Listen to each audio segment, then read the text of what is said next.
Hey everyone, Miss Debbie here. Welcome to your bedtime stories with Foxy Loxy. Isn't he cute? I hope you have a little cuddly animal for your bedtime purposes to sleep with. It's good to have a snuggle bunny, Foxy Loxy. Hello, everybody. How are you? How are you? How are you? Hello, everybody. How are you? How are you today? I hope you had a nice day and you'll have a nice evening with some good books that we're going to share and a few songs, and then just settle down and let our day kind of drift away. Sometimes I like to lay down in bed and just think about what I did all day and all the fun I had and the things I got done, and then plan for tomorrow. So um, let's get ready for bed. This is the way we wash our face, wash our face, wash our face. This is the way we wash our face before we go to bed. This is the way we brush our teeth, brush our teeth, brush our teeth. This is the way we brush our teeth before we go to bed. This is the way we comb our hair, comb our hair, comb our hair. This is the way we comb our hair before we go to bed. This is the way we blow a kiss, blow a kiss, blow a kiss. This is the way we blow a kiss, mwah, before we go to bed. I tell you, every time I do bedtime stories, I get sleepy. Oy, oy, oy. I don't know. Lacey Walker, Nonstop Talker by Christianne Jones.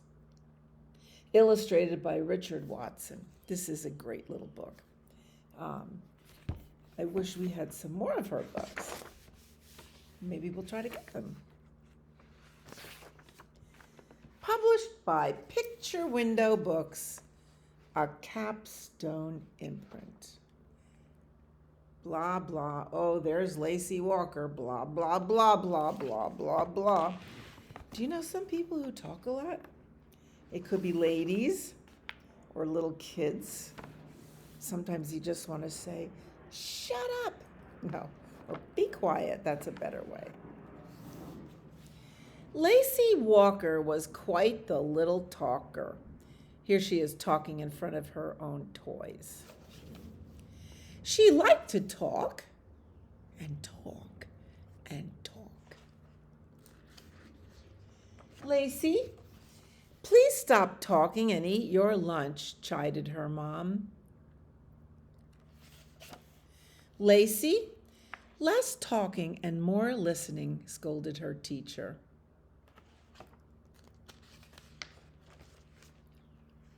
Lacey, please quit talking. I can't hear my movie, shouted her brother. Lacey, stop talking and brush your teeth, sighed her dad. Nothing could quiet little Lacey. She talked and talked and talked, even in the library where it said, quiet, please, and all the other kids were saying, shh. People in the library like to be doing their own business, their own books. They don't want to listen to somebody else. But on one gloomy Monday morning, all that talking caught up with her. Lacey lost her voice. She tried to whisper. She tried to shout. She tried to sing, but nothing happened. Lacey moped through breakfast. However, it didn't take her nearly as long to eat since she couldn't talk. All she could do was eat. Lacey even had time to finish her homework. I'm really on a roll this morning, she thought. Getting things done. Lacey moped on her walk to school. However, Lacey realized her friend Nadine told great jokes and was really funny. Odd that I never noticed that before, Lacey thought. Lacey moped all day at school. However, she finished all of her work and got a gold star for listening. I've never gotten a gold star before, she thought. That night, Lacey wasn't quite as mopey. She grabbed a snack and watched a monster movie with her brother. He was right, she thought. This movie is awesome. And when her dad came upstairs, Lacey was ready for bed. Her teeth were brushed, her pajamas were on, and she was lying quietly in her bed. They even had time to read 2 extra books. The next morning, Lacey woke up feeling great. Not only could she talk again, but she could whisper, she could shout, she could sing. This is the best day ever, Lacey declared. Lacey raced downstairs, talking the entire way. Oh my goodness, I have so much to say, Lacey said. Nadine is hilarious. Gold stars are the best. I like monster movies. But first, I'm going to eat my breakfast, Lacey said with a smile. As Lacey quietly ate her breakfast, her family talked, and she listened. Lacey Walker still liked to talk and talk and talk. But she liked to listen once in a while too. Isn't that the sweetest book? I love this book. I found it by accident this morning. I was looking for something else and I found that book. Ah, that's a sigh after a long day. Day is done, gone the sun, from the land, from the hills, from the sky. All is well, safely rest. Sleep is nigh. Sleep is near. The days are growing longer. Do you still have to wait until it's dark to go to bed, or do you go to bed when the sun's still shining? So it's just the way it is in the summertime. But when it does get dark, or even a little bit before, who comes out in the sky to wish us well and watch over us? Yes, it's Twinkle. Starlight, star bright, first star I see tonight. I wish I may, I wish I might, have the wish I wish tonight. I don't know what to wish for tonight. Do you know what to wish for? Twinkle, twinkle, little star, how I wonder what you are. Up above the world so high, like a diamond in the sky. Twinkle, twinkle, little star, how I wonder what you are. We can make a wish on Twinkle every single night. So if one night you didn't know what to wish for, the next night you would. Thanks, Twinkle. We'll see you tomorrow night. So let's see. Oh, here's a fun story. Inch by Inch by Leo Lionni. An inch is about this long, right? Like, can you see, like, maybe, well, you get it. Inch long. This story about a little inchworm. We call them inchworms because they're about an inch long. I guess we call do you think we call our feet because they're about a foot long? I don't know. 1 inch is 1. 12 inches is a foot. 12. Inch by Inch by Leo Lionni and published by HarperCollins. Let's see, where's that little worm? You don't see him. This is a fun story. Now, the inchworms come out in the spring, and they're really cute. They kind of like come down on a little thin piece of, like, I don't know, webbing of some kind. And they're like light green, and they're so pretty, and they just move like this. They're so funny. And sometimes if it lands on your arm, you could watch them squiggle up your arm. One day, a hungry robin saw an inchworm, green as an emerald, sitting on a twig.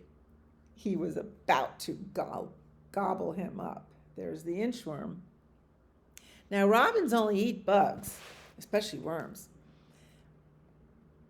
They eat worms from the ground, but I don't know. I guess they eat inchworms too. But they don't eat birdseed, they eat bugs. So he was about to gobble up that little inchworm. Don't eat me. I am an inchworm. I am useful. I measure things. Is that so? Said the robin. Then measure my tail. That's easy, said the inchworm, and he crawled along the robin's tail. 1, 2, 3, 4, 5 inches. Just think, said the robin. My tail is 5 inches long. Look at, they're flying away, and the inchworm is taking a ride on the robin. And with the inchworm, he flew to where other birds needed to be measured. The inchworm measured the neck of the flamingo. He measured the toucan's beak. He measured the legs of the heron.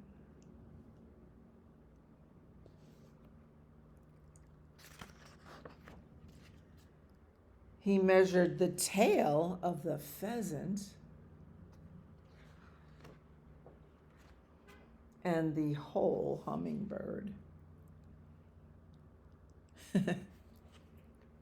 Hummingbirds are coming out now. You could look for them near red flowers. One morning, the nightingale met the inchworm. Measure my song, said the nightingale. But how can I do that, said the inchworm. I measure things, not songs. Measure my song, or I'll eat you for breakfast, said the nightingale. Then the inchworm had an idea. I'll try, he said. Go ahead and sing.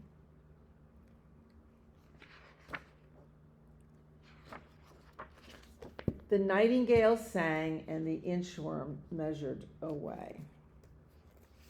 I believe nightingales sing at night. They just sing and sing and sing. It's just wonderful if you have one that sits in your tree. Here's the little inchworm. He's measuring away, going away. He measured and measured. Where is he? Oh, there he is at the bottom. Measuring the ground. Inch by inch. There he is.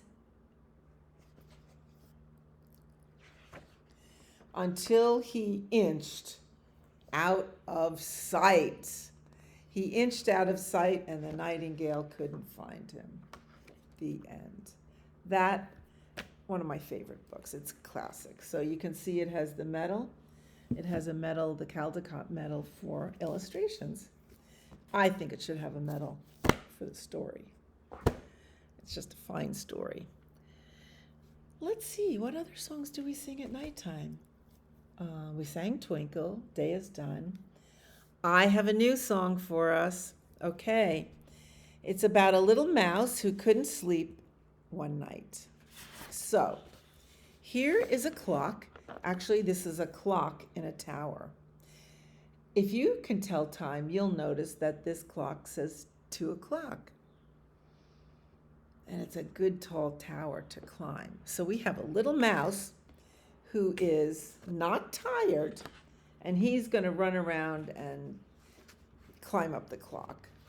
in the middle of the night. He's going to start at 1 o'clock in the morning. Ready?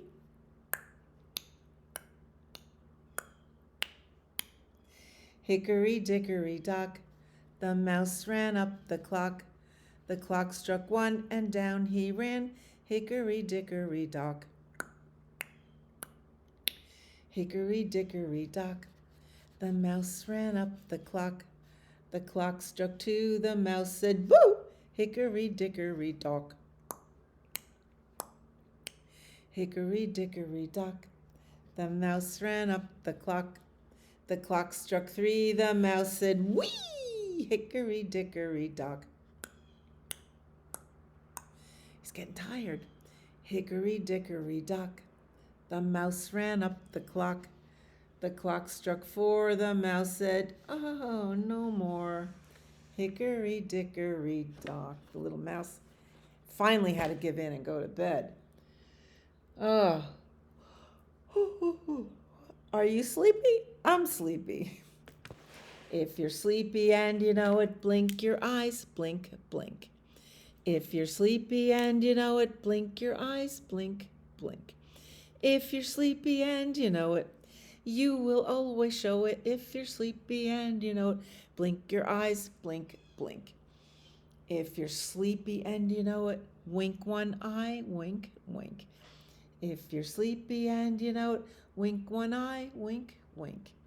If you're sleepy and you know it, you will always show it. If you're sleepy and you know it, wink one eye, wink, wink. If you're sleepy and you know it, nod your head, nod, nod. If you're sleepy and you know it, nod your head. Oh, you on too.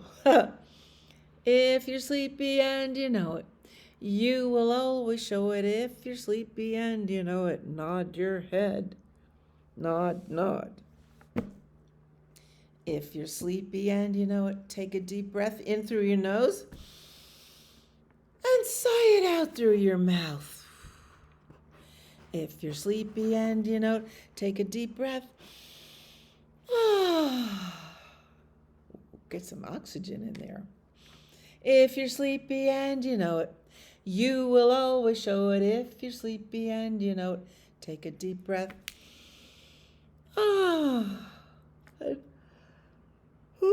And maybe yawn one more time. What in the world? I go to bed early. Do you go to bed early? Yep. How about a Froggy story? We haven't had a Froggy story in ages. Froggy Rides a Bike by Jonathan London and illustrated by Frank Remkowitz. You all recognize Froggy. He's just too darn cute. Look at this. Froggy got a bike. He'd give you the big kiss. You can kiss things that you love. Now he's taken off on his bike and his friends are following. Published by Viking Press.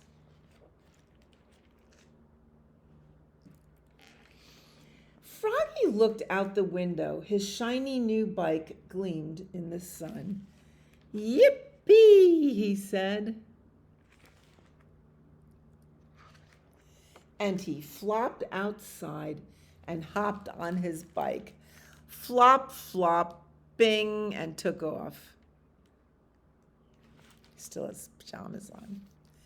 He pedaled so fast that soon he was going about 1,000,000 miles an hour. Can you ride a bike? He pedaled so fast that soon he was flying high in the sky. Whee!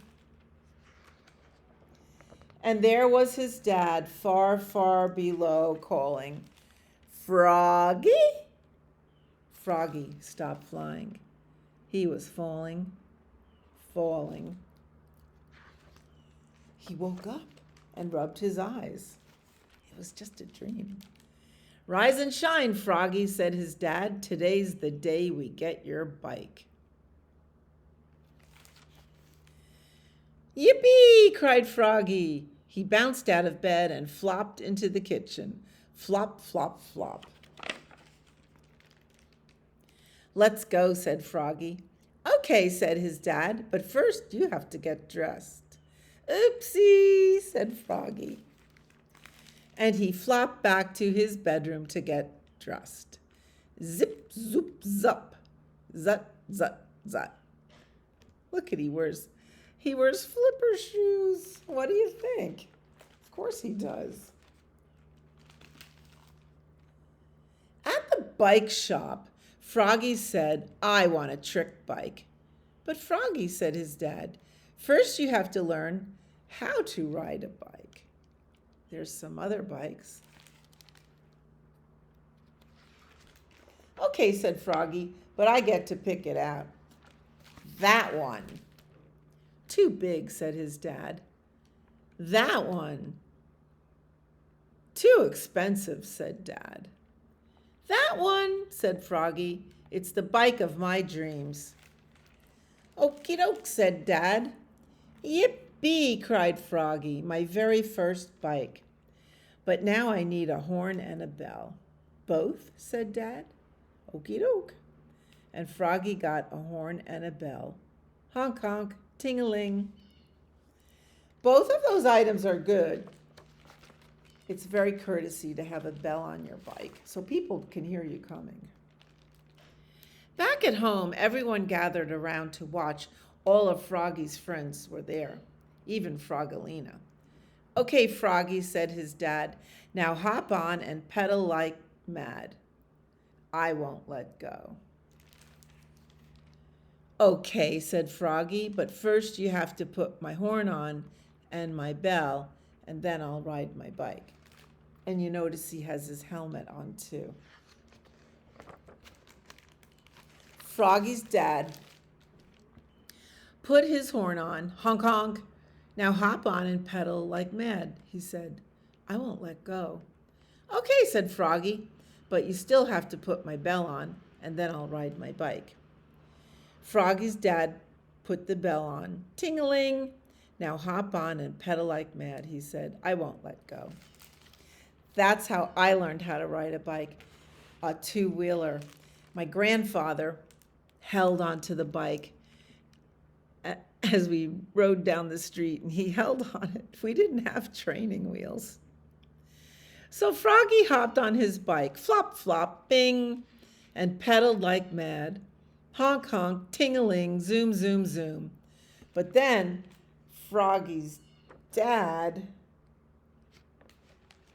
what happened? Let go. Froggy's dad let go. Froggy, he yelled. What? Hold on tight. Yikes, cried Froggy. His bike zigged and zagged and wobbled. He was falling, falling. Thump, he fell on his bottom. Froggalina giggled. There she is, giggling. Froggy's dad helped him up and said, Good job, Froggy. Now hop on again and pedal like mad. I won't let go. Froggy rubbed his bottom and hopped on his bike. Flop, flop, bing, and pedaled like mad. Honk, honk, ting-a-ling, zoom, zoom, zoom. But Froggy's dad let go again. Froggy's friends shouted, Go, Froggy, go! Yikes, cried Froggy. His bike zigged and zagged and wobbled. He was falling, falling. But he didn't give up. He yelled, Whee! And rode his bike. Up and down until dinner. All of Froggy's friends had gone home, except for Froggalina. Watch me, said Froggy, no hands. And Froggy rode his bike with no hands. Right smack into a tree, thump, and fell on his rump. Oopsie, cried Froggy, looking more red in the face than green. Froggalina laughed. At dinner, Froggy couldn't sit down. What's the matter? Asked his mom. My butt's too sore. Froggy got boo-boo, giggled his sister Polly. But in the morning, Froggy hopped on his bike, flop, flop, bing, honk, honk, ting-a-ling, zoom, zoom, zoom. And he popped wheelies all day long. Boing, boing, boing. Isn't that fun when you finally learn how to ride your bike? It's the best. I wish for you that you can ride your bike this summer. Yeah. All right, it is time for a Lily White's party. It's time to go hippity hop to bed. But you say I'd rather stay up instead. When mother says must, there's nothing but just go hippity hop to bed. Well, we can have another story. Again, one of my favorite stories, Pezzetino by Leo Lionni. Did you only notice I just read my favorite stories? Published by Alfred A. Knopf. Pezzetino.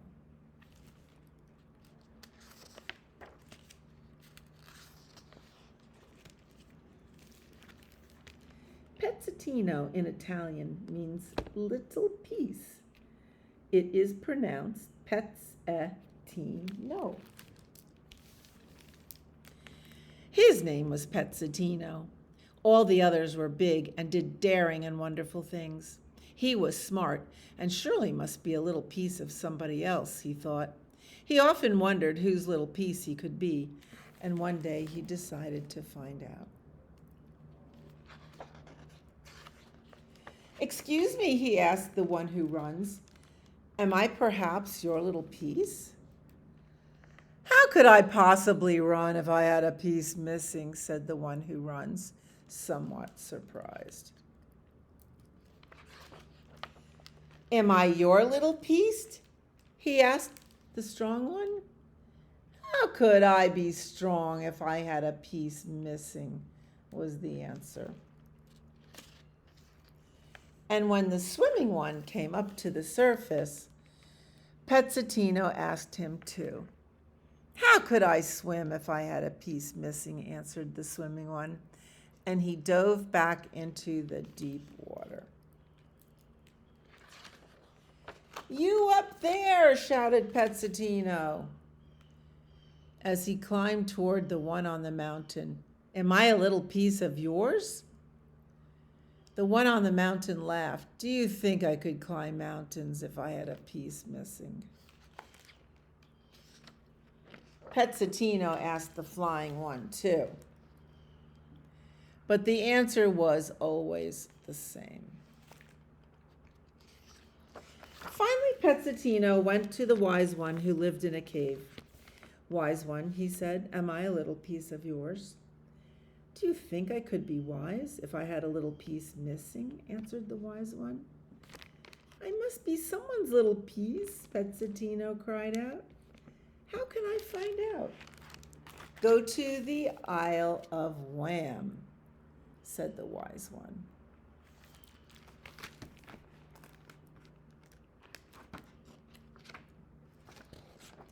Early the next morning, Pezzetino took off in his little boat.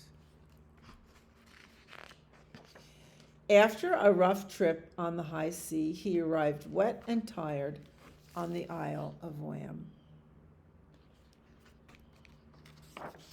How strange. The island was nothing but heaps of pebbles, not a tree, not a blade of grass, and above all, not a single living creature.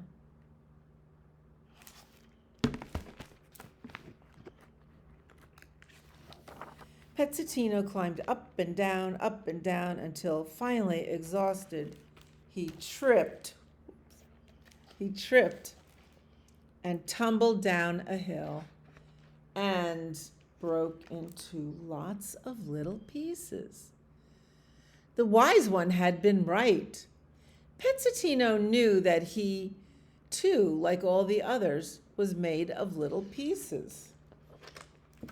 He picked himself up, and when he was sure there was not a single little piece missing, he ran back to his boat. He rowed all night to get home as fast as he could.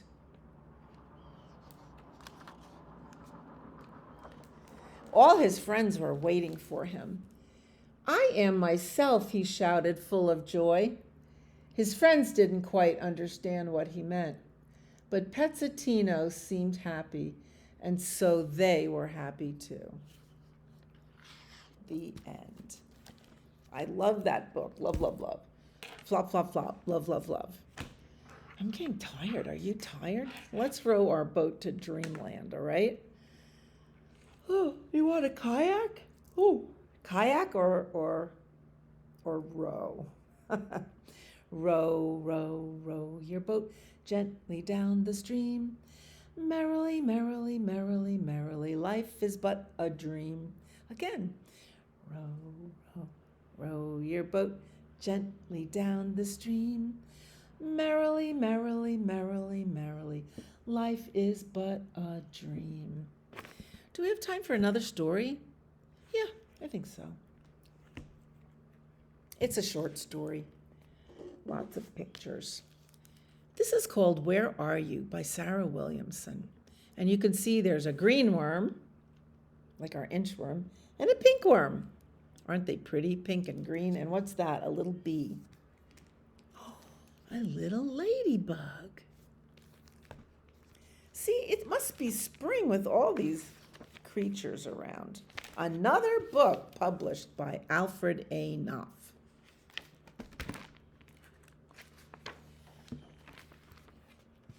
Where are you? Called the green worm. In the grass, said the pink worm. Where? Said the green worm. On a boat, said the pink worm.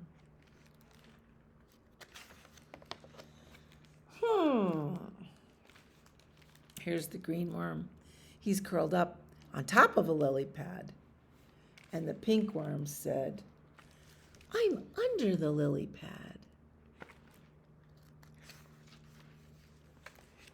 I'm looking, said the green worm. Psst, I'm with the fish. You can see her tail. Where? Follow the path, past the bird. Hey, wait a minute. There's Pezzetino. That's pretty funny. How did he get in this book? This bird is eating a cherry. Good that he's not eating the worm. And now where are you? Said the green worm. Down here, said the pink one. But I don't see you. Up here in the airplane, stretched across the top. Which way did you go? Through the meadow? Look at those pretty flowers. Are you under the bridge? No, I'm above the ducks.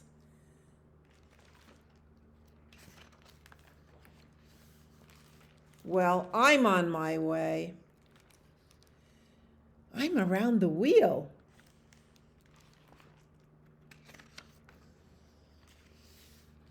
Up the light post by the tree. Oh, there they go, crawling up the light post. There you are. You found me. That's a sweet story. I love the colors in this book.